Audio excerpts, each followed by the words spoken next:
nessa esperança, na fé de dias melhores. Então, nessa tarde, nós vamos convidando a todos que acalme o coração, acalme a mente, abra o coração e a mente para receber as palavras de Jesus, se envolva com a espiritualidade que se faz presente nessa tarde, para que nós possamos aceitar. Muitas vezes a gente chega na casa pedindo, fazendo tantos pedidos, tão angustiada, com tantos problemas, mas nós nos fechamos, nós não abrimos o nosso coração para as mudanças, e toda mudança ela gera desconforto. Nós precisamos de mudança para alcançar o que almejamos. Que nós aceitemos a ajuda de Jesus, a ajuda do plano espiritual nas nossas vidas. Que a gente possa ir para casa mais confortados, mais consolados e principalmente mais esclarecidos. Essa semana, algo me chamou a atenção e eu gostaria de passar para vocês. Existe um símbolo, uma placa, principalmente quem dirige, ou melhor, principalmente para quem dirige, que ela é um triângulo invertido. Cabeça para baixo. De cabeça para baixo. É isso. E ela significa dê a preferência. Que nós possamos enxergar nos nossos semelhantes um triângulo desse. Todas as vezes que nós passarmos por uma situação difícil, em que alguém ultrapasse o nosso carro, ou um motociclista que passe sem prestar muita atenção e passa por nós, ou mesmo aquele que compete com nós por um banco, compete por nós na fila do supermercado, que a gente enxergue no nosso semelhante essa plaquinha, dê a preferência. Quando eu me disciplino, quando eu escolho a dar a preferência, eu me sinto mais à vontade, eu vou me sentir melhor, eu vou compreender que se eu deixar o outro passar na minha frente, se eu der a preferência para o outro, eu vou estar sendo gentil, vou estar sendo educado. E a gente vai lembrar de um passado, não tão remoto assim, em que os homens abriam a porta do carro para as damas entrarem, davam os assentos preferenciais para as damas, era uma educação. E infelizmente essa educação ela parou. Hoje é uma competição. Quem chegou primeiro senta e o outro muitas vezes que tem necessidades acaba ficando de pé, As moças faziam aquele exercício de etiqueta, Sentava corretamente, sentava-se com a perna fechada, Tinha postura. Hoje não, principalmente depois que inventaram a calça comprida, já não tem aqueles modos, Aquela etiqueta. E eu acho que a gente precisa voltar a esse tempo, ser gentil com o outro, ser educado. Que a nossa educação não dependa da educação do outro. Quando eu decido dar a preferência ao outro, eu compreendo que eu já estou esclarecido, que eu estou um pouco melhor do que o outro, que eu estou com saúde, que eu posso esperar, que eu compreendo que eu tenho o tempo todo do mundo, que o outro, se está com mais pressa, que ele passe, Deus o abençoe e ele siga o seu caminho em paz, em vez de eu me irritar, de eu perder a minha paciência, de eu muitas vezes arrumar uma briga, arrumar uma encrenca, eu possa simplesmente abençoar aquele que passa na minha frente. Vamos começar a dar a preferência, sem que o outro peça. Por favor, você primeiro, não se incomode se o outro te cortar no trânsito, ou qualquer outra atitude menos elegante por parte dos nossos semelhantes. Acho que é uma boa reflexão para a nossa semana, que a gente comece a mudar. Pequenas atitudes vai nos tornar melhores. E é essa a importância que a gente dá para todos nós. Nós somos convidados à palestra desta tarde a falar do capítulo 23 do Evangelho segundo o Espiritismo, Moral Estranha. E para falar do assunto, nós vamos lembrar, tem alguns trechos que eu anotei aqui, que não são palavras de Jesus, mas não foi ele que escreveu. Jesus não escreveu nada, são palavras que os seus apóstolos escreveram. Está em Mateus e Lucas. Mateus seguiu Jesus, esteve com Jesus durante a sua caminhada terrestre. Lucas não, Lucas seguiu Jesus depois, ele teve encontro com Jesus depois que Jesus já não estava encarnado entre nós. Seguiu e escreveu sobre Jesus. Lucas era médico, era o que tinha mais conhecimento, tinha mais educação no sentido de cultura. E ele então escreve um pouquinho melhor, não, claro, independente dos outros, que também escrevem muito bem. Mas o pensamento de judeus daquela época, é isso que nós temos que entender. Jesus era judeu e falava com os judeus. Segundo, a incoerência para nós, né, que a gente fala assim, a moral estranha de Jesus, mas desde a sua vinda já é estranha. Esperavam-se que viesse um Messias e que nascesse em berço de ouro e que viesse para tomar o poder, mas o poder material, né? Liderar, governar o poder material. E Jesus, ao contrário de tudo isso, nasce numa manjedoura, numa simplicidade, segue sua vida e seu caminho de uma maneira totalmente ao que era esperado, e muitos ainda estão esperando o Messias, não acreditam que o Messias já esteve entre nós. A gente vê como as mentes e como nós esperamos, né, coisas diferentes. Estamos todos no mesmo caminho, ouvimos a mesma lição, é a mesma história, alguns acreditam e outros não. Outro fato é que a linguagem hebraica era uma linguagem muito pobre. Se a gente pensar que o nosso idioma já é um idioma difícil, isso que é considerado mais difícil, e que a gente tem tantas palavras de duplo sentido, como manga de camisa e manga fruta, né? E tantas outras que, se for levar a saudade, que em outro idioma ninguém conhece, não sabe explicar. E nós estamos falando de um idioma que era pobre, que eles usavam o camelo, que era a linha, né? Eles dizem que era o pelo do camelo, mas eu fiquei imaginando, que pelo grande, né, para costurar uma rede. Então eu acredito que nem, na verdade, não era um pelo de camelo, era algo que também tinha o nome de camelo e que levado, né, a essas duas expressões. E aí Jesus diz assim, é mais fácil um camelo passar pelo buraco da agulha do que o rico entrar pelo reino dos céus. E aí a gente fica imaginando passar o camelinho lá pelo teto do buraquinho. Por aí a gente imagina que é alegórico, que são palavras utilizadas que na verdade têm um duplo sentido, como muitas outras. E vamos pela terceira fase, que é o que Jesus não deixou nada escrito, outros escreveram por ele. E aí a gente vai olhar nos evangelhos dos seus apóstolos. Então, no capítulo 23 é a moral estranha. Aborrecer pai e mãe, abandonar pai e mãe e filhos, deixar os mortos enterrar os seus mortos. Não vim trazer a paz, mas a espada. São palavras de Jesus que está nesses evangelhos. Está no evangelho de Lucas, no capítulo 16, do versículo 25 ao 34. E no evangelho de Mateus, no capítulo 10, do versículo 30 ao 37. Então, foram várias expressões que os apóstolos tiraram de Jesus para exemplificar as palavras de Jesus.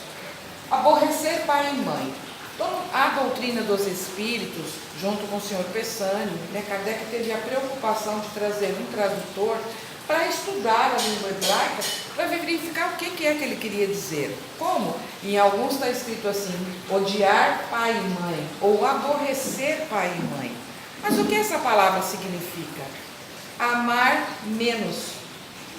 Jesus, tão amoroso, veio nos ensinar o amor. Até aquele momento, todos, Abraão, Moisés e todos os outros, conheciam um ser superior, rigoroso, né? Um Deus punitivo, um Deus difícil. A partir de Jesus, não. Jesus vem e torna esse Deus punitivo como Pai. Como que, se eu estou ensinando o amor, se eu trago os mandamentos de Deus com amor, para que todos compreendam, eu vou mandar odiar a mãe e o pai? Tinha lógica uma frase dessa. Agora, o que Jesus queria dizer com amar menos?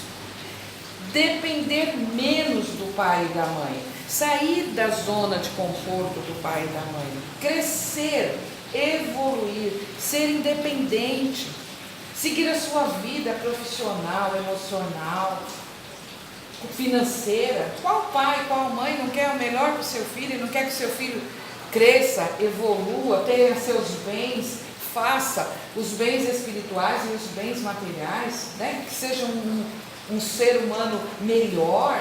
A base é essa.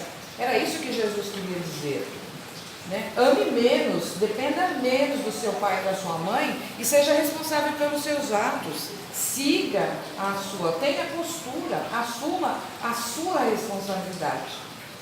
Era essa a fala de Jesus para aqueles homens e para nós, porque nós somos heranças de nós mesmos. Nós não somos aqueles que estavam perante Jesus, não estamos agora na nossa melhor fase, na nossa melhor época, na época de mostrar o nosso testemunho, que aprendemos, que melhoramos, que evoluímos e continuamos com a preocupação de dizer assim: mas eu não compreendo o que Jesus diz, eu não entendo o Evangelho, eu não leio o Evangelho segundo o Espiritismo porque eu não compreendo. O Evangelho segundo o Espiritismo, ele nada mais é do que trechos do Evangelho de Jesus que se encontram em qualquer Bíblia de qualquer religião, que a luz da doutrina espírita vem esclarecer com mais facilidade para nós, mastiga e nos dá como alimento só um maná para a gente apenas engolir.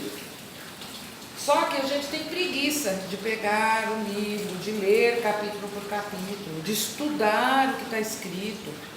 Tantos que os nossos irmãos evangélicos, eles são realmente admiráveis. Eles passam a mão e põem o livrinho debaixo do braço. Quem aqui tem um evangelho dentro da bolsa? Quem aqui trouxe um evangelho, né, junto consigo, junto com a sua carteira? Presente, eu trouxe.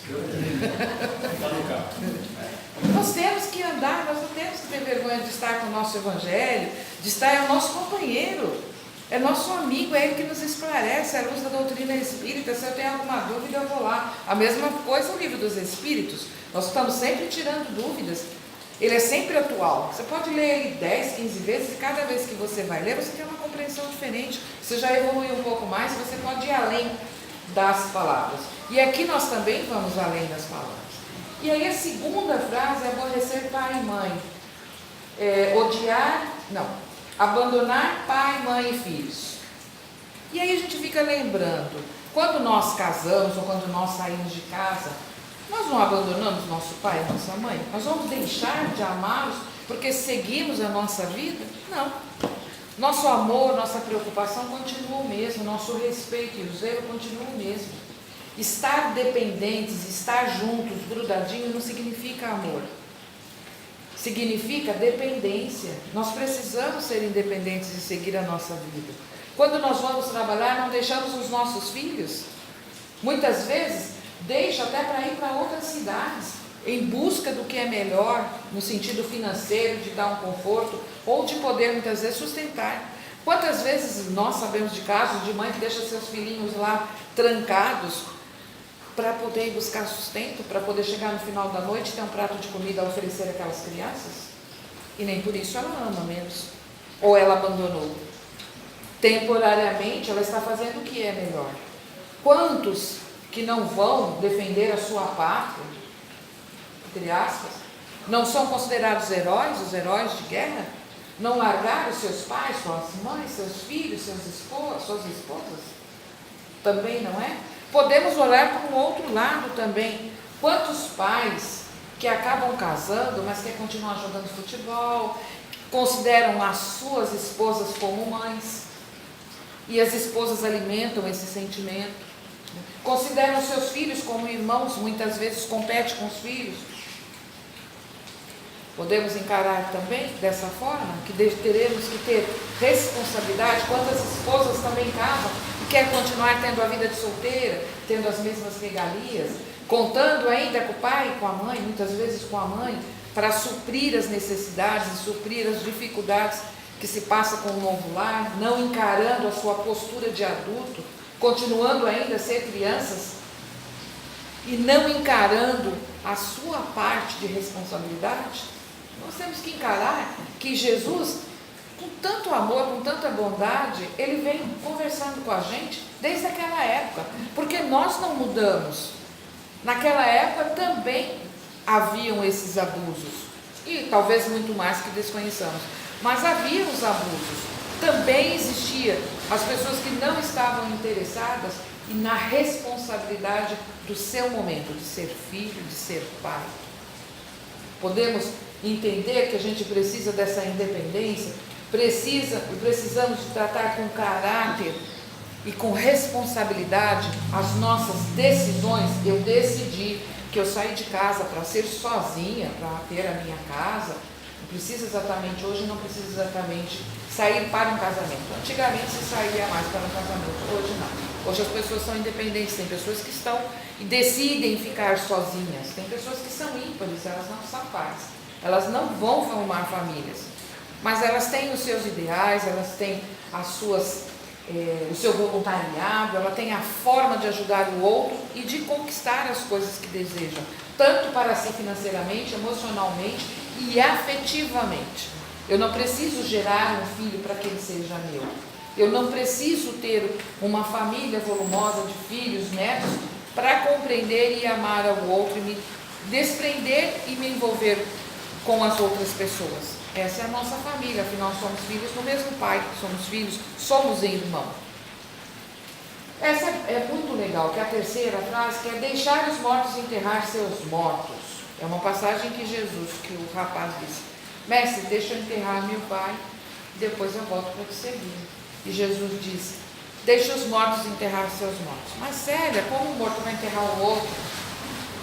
Nós temos que compreender que quando ele fala vai falar sobre o reino de Deus, ele está dizendo que o corpo é um corpo, que não tem importância mais aquele corpo, tanto faz esperar um dia como uma hora, acabou, o espírito já se foi, que a vida é eterna. Ele passou o tempo todo dizendo para nós: a vida é eterna,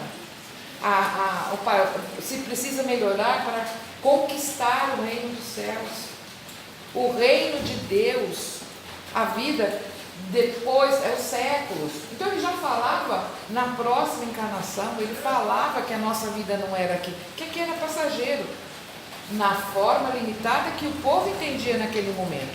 Mas nós evoluímos, nós temos que compreender, se já que Jesus falava naquela época, por que eu tenho tantas dúvidas?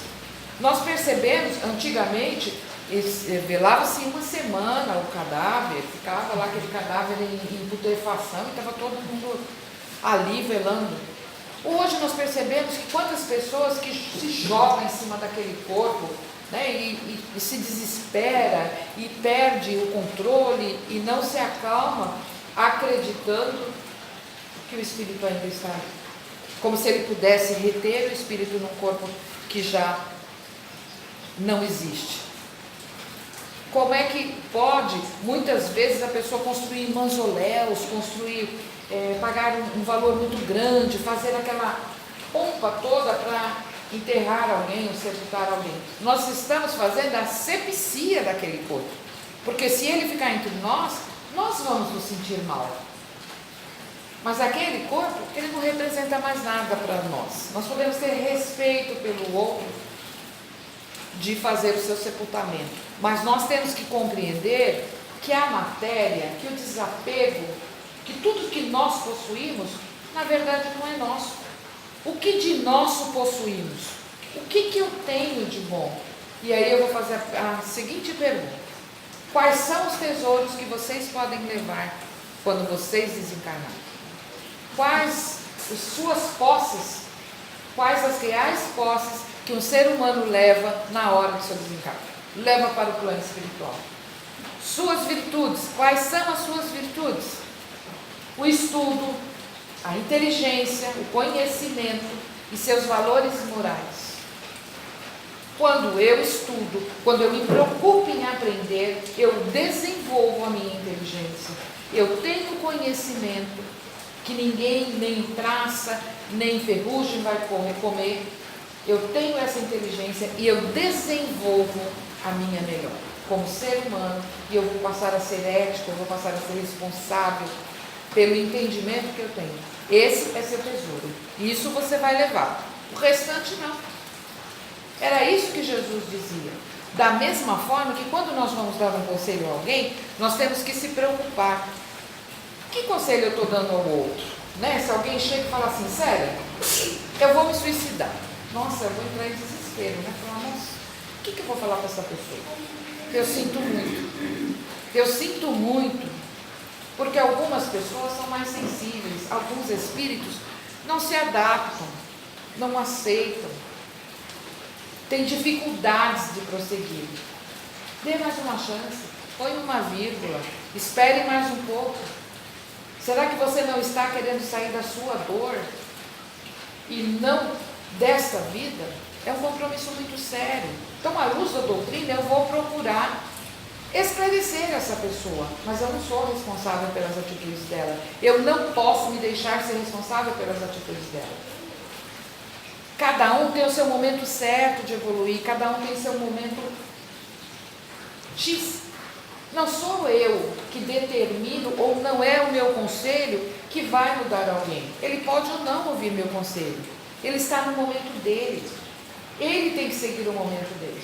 Ele tem que morrer quantas vezes forem necessários dentro dele, para depois ele renascer e seguir em frente. Essa também é uma forma de enterrar os seus mortos. Cada um segundo suas ações. Cada um cuida de si. Eu posso aconselhar, eu posso apoiar, esclarecer, mas não tomar para mim a responsabilidade do outro pela existência ou pelas ações. E isso principalmente para nós, pais e mães, que acabamos muitas vezes tomando pelo filho. Acha que todas as ações dos filhos são de nossa responsabilidade. E não são. Somos filhos de todos de Deus. E antes de ser nossos filhos também são filhos de Deus. E aí nós vamos para a terceira. Quarta. Não, das páginas, né? Então eu fiquei perdido. Eu não vim trazer a paz, mas a espada. Nossa, como é que Jesus podia dizer isso? Não, Jesus manso, pacífico, generoso, bondoso, sábio, dizer eu não vim trazer a paz, mas a espada. E a gente está sempre assim, que a paz de Jesus nasce em nós, né? Se faça em nós. Mas quantas guerras é feito em nome do Cristo? Quantas lutas sanguinárias? Jesus não veio trazer a paz, ele veio trazer a justiça, ele veio trazer a razão, ele veio trazer a luta. Quantas, principalmente as mulheres, que elas quando casavam, elas saíam do jugo do pai, né, que estava do jugo do pai, para se tornar da família do marido. Ela saía da sua casa e passava a pertencer à família do marido, principalmente por uma questão de nomes e financeiramente, né, se tinha um dote. E a mulher era praticamente uma escrava. Não que isso mudou muita coisa, né? Que tem casos hoje que deixam a desejar. Mas nós estamos lutando e isso é importante. A mulher tem que deixar de competir uma com as outras. Elas têm que se unir. Nós temos que nos dar a mão. Nós temos, hoje eu ouvi uma frase que eu achei muito bonita. As mulheres fortes são aquelas que se reúnem e se dão as mãos e seguem juntos. É isso que nós precisamos, ser mais fortes, mais unidas e seguir juntas, né? Uma apoiando a outra, uma amparando a outra. Mas, quando ela chegava e ela ia abrir a boca para falar alguma coisa, o marido já vinha lá e falava assim, peraí, está acabando com a paz dentro do nosso lar. Essa é a paz. Ela estava levantando a espada. Todas as vezes que nós levantamos o diálogo, todas as vezes que nós lutamos porque acreditamos, lutamos por um dia melhor, lutamos para conquistar o que nós merecemos, nós estamos levantando a espada. Nós estamos levantando a espada de Jesus. Em quantas casas nós percebemos assim que a sogra é contra a nora é contra o sogro, né? O pai é contra o filho. Quantos abusos nós ainda estamos a ver dentro dos lares honrados, em que o pai abusa dos filhos, violenta os filhos. Quantos lares os pais agem de agressão física contra a esposa. Quantos lares que a religião é imposta de forma sem raciocínio e tem que ser e acabou. Nós podemos dizer que essa é a paz? Não. Um deles vai se revelar, vai se modificar e vai correr atrás daquilo que acredita. E quando a gente pensa assim, Jesus dizia, principalmente quando ele falava assim, bem-aventurados os aflitos, né? Nossa, como é que a gente vai dizer assim, bem-aventurado alguém que está sofrendo? Bem-aventurado, merecedores das graças divinas. Todos nós somos aflitos. que nós achamos estranhos até as bem-aventuranças. Bem-aventurados pobres de espírito. Mas como que eu vou ser pobre de espírito? Quando eu reconhecer a minha miséria humana, quando eu compreender que eu tenho muito para aprender, eu tenho muito para melhorar, que eu estou na minha melhor fase e a oportunidade que eu tenho para mudar os meus hábitos, para eu dar a preferência, para melhorar a minha educação, para eu compreender que a vida eterna vai depender da minha atitude aqui na escola, que a terra é uma escola, e eu estou no jardim de infância, porque a criança, quando ela quer alguma coisa, quando ela é pequena, ela faz um berreiro danado, e ela se joga no chão, ela faz pirraça para conquistar o que ela quer. E o adulto, quando ele é contrariado, ele reclama. Ele reclama de tudo, ele reclama do calor, do frio, da falta de dinheiro, ele reclama porque ele tem que mudar, ele reclama porque ele tem que ser diferente. As mudanças geram mal-estar. Mas quando eu aceito a crítica, quando eu penso na crítica, quando alguém vem e me critica, porque é muito bom quando alguém te elogia. Nossa, é muito bom. Mas aquele que te critica faz você pensar, olhar para dentro de si mesmo. Ninguém gosta da crítica. Mas e quando eu começar eu mesmo a olhar para dentro de mim e modificar? Aí eu já tenho um caminho dado. Em vez de alguém estar me chamando a atenção, sério, você podia ter deixado fulano de tal passar na sua frente. Por que você fez isso? Né? E se eu perceber que eu estou agindo errado, que eu posso deixar o fulano de tal passar na minha frente? Nós passamos a ser conhecidos, né? E principalmente fazendo palestra, tem muitas pessoas que encontram comigo, me abraçam, sorriem, muitas vezes eu nem conheço a pessoa direito, né? E acabo dando um abraço, conversando. E aí eu fico pensando, como uma das minhas atitudes? Já pensou a Célia ser encontrada no caminho, né? Soltando todas as falas, né? Brigando com alguém intolerante, né? Ultrapassando, né? Aí é a parceira, né? Ultrapassando no trânsito. Que chato, né? Então a gente tem que pensar que a gente tem que olhar para nós sem que o outro veja. Como andam as atitudes sem que o outro me perceba? É uma boa reflexão.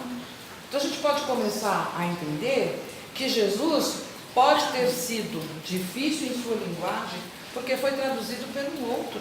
O outro escreveu. Será que quando o outro escreveu, ele escreveu, né, no seu melhor dia, ele explicou direitinho, ele soube usar direitinho? Porque eu posso falar uma coisa em outra região, entender uma outra coisa. Países diferentes têm a mesma palavra, porém com significados diferentes. Antes de dizer, ou antes de aceitar a frase como ela está, vamos refletir, o que será que Jesus queria dizer para nós naquele momento? A doutrina dos Espíritos, ela é tão esclarecedora. Se eu pegar o Evangelho e ler o capítulo todo, eu vou compreender e vai me esclarecer de tal forma que eu não vou mais considerar a moral estranha. Eu vou entender como a moral que Jesus quis me esclarecer, quis trazer para mim, para que eu aproveitasse, para que eu me melhorasse como ser humano.